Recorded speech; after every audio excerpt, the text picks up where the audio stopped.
Hello friends, আজ দেখাবো 10 মিনিটের মধ্যে একটা দুর্দান্ত স্বাদের চিকেন কারি রেসিপি।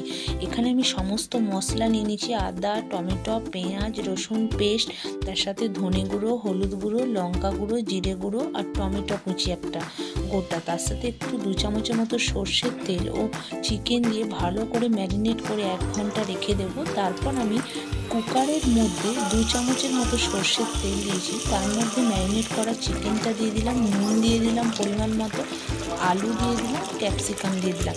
এবার এটাকে গ্যাসের ফ্লেমটা লোয়েতে রেখে 5 মিনিট কষিয়ে নিয়ে তারপর তোমরা যদি প্রয়োজন করো একটু জল দিয়ে 2টো হুইসেল মেরে নিলেই রেডি হয়ে যাবে। ওপর থেকে ধনেপাতা কুচি ও অল্প ঘি দিয়ে দিলেই একদম 10 মিনিটের মধ্যে দুর্দান্ত স্বাদের চিকেন কারি রেডি হয়ে যাবে। তোমরা অবশ্যই এটা বাড়িতে ট্রাই করে আমাকে জানিও।